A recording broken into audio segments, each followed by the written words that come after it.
everybody, and welcome to Cooking with Tris, where I spend an hour cooking my favorite Cajun Creole cuisine.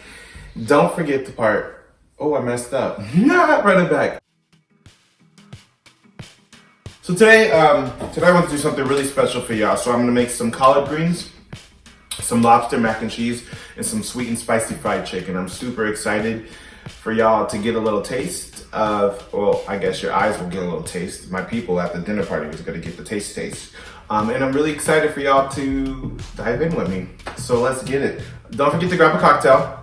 If you don't have a cocktail, or you shouldn't be drinking, because I don't condone underage drinking, grab an apple juice or something. All right, let's go. Ooh, I almost fell. So we're doing some collard greens. I like to wash my pre-washed collard greens. You should always be washing your greens in general. If you don't, you're nasty. But I like to wash my pre-wash because I don't really know, like, E. coli is crazy. And the coli comes from, produce just as much as it comes from other places too. So wash that shit. So I'm gonna do some ham hocks, some ham, some garlic, and some onion.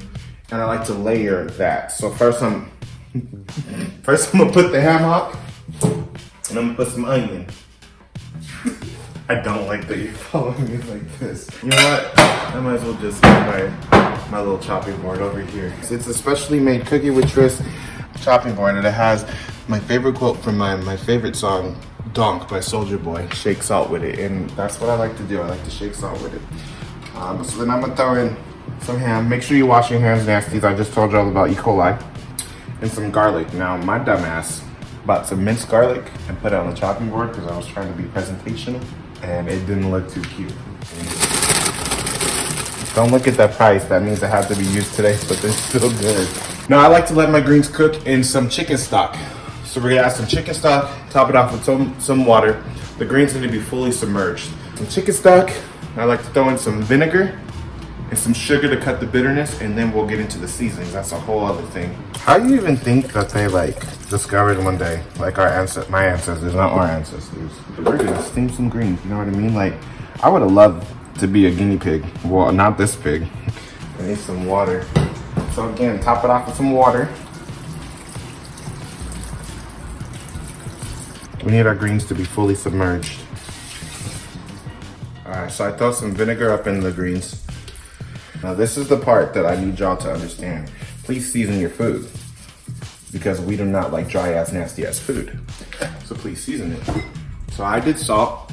I'm gonna do some garlic powder because I'm from a black home and that goes in everything. So a lot of garlic powder.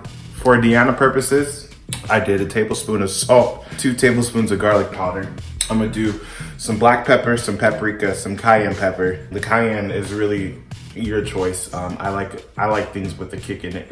I'm gonna put a dash of Louisiana hot sauce and 2 tablespoons of sugar to cut the bitterness.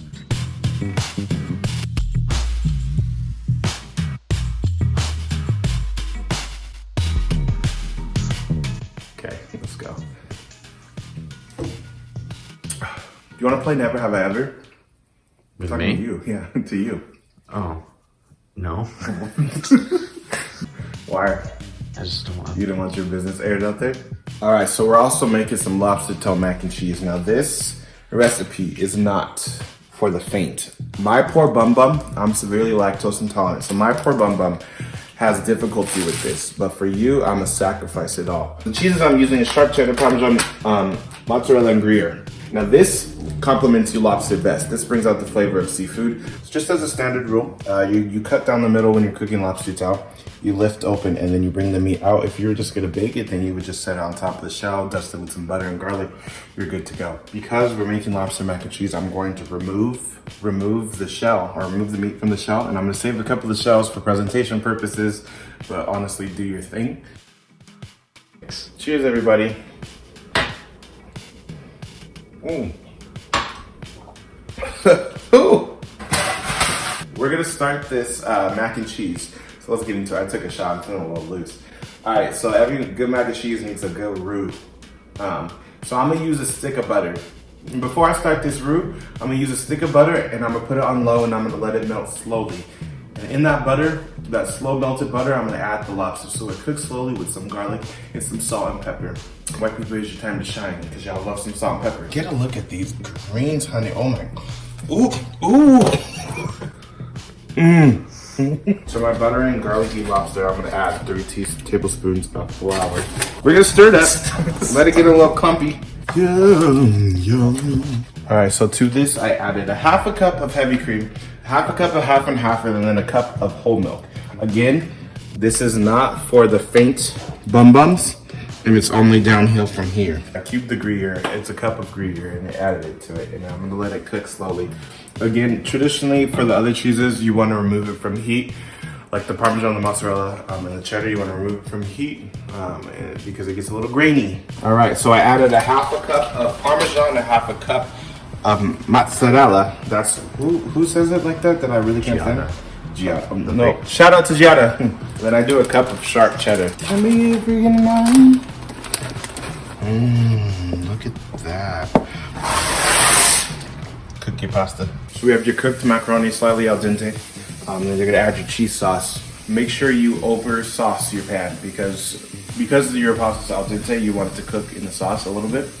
And so that's why you add more sauce to compensate. To the sauce, I threw some cayenne and some paprika to give it a little spice towards the end. Macaroni in a pot, that's all I'm gonna say. All right, so I top it with some more of our cheeses, and we're gonna stick them in the oven at 350 for 40 minutes. All right, so I got some chicken that has been marinated overnight. These are the thighs that are a little bit more spicier. They have some cayenne, but in general, for my sweet and spicy chicken, I marinated in honey, some olive oil, cayenne, paprika, garlic powder, salt, pepper, and a couple of dashes of hot sauce. So first I'm gonna do some egg. So before I beat it, I throw a couple of dashes of Louisiana hot sauce. This is my personal favorite. I'm a crystal ass bitch. Over here I have the flour. So after I dredge it in the egg, I dredge it in my flour mixture, which you also need to season as well. Got some salt, some pepper, some Cajun seasonings, paprika, cayenne, garlic powder, and my little secret, which is oregano. Then I have some buttermilk. So after I do egg, flour, I dip it in the buttermilk and then toss it in some more flour to give it that extra coating. So 2 of the most important things about frying chicken is do not overheat your oil. I like to start off at medium and let the oil organically get hot. Obviously, what my grandma used to do is what I do. I take a little droplets of water, throw it in the pan, and that's how I know it's ready. The second thing is do not overcrowd your pan. I don't care what pan you're using. If you need to cook 3 chicken drummies at a time, then do that, because if you overcrowd your pan, your chicken will suffer. Just a rule of thumb, when your chicken starts to flow, like my grandma told me, it's probably ready. Always have your thermometer on hand, because look, salmonella is no joke. So you're going for golden brown consistency. I like to top it with a little bit of paprika. Oh my God, isn't paprika salt and pepper's baby on Blue's Clues? All right, y'all, so I just drizzle it with a little honey and then top it with some cayenne pepper for that sweet and spicy. Thank you for stopping by to the new and improved Cooking with Tris. I had a lot of fun, a lot of drunk fun cooking with y'all, and I can't wait to see what's in store for us in the future. So let's dig in. All right. That was delicious. It was the best chicken I've ever had, honestly.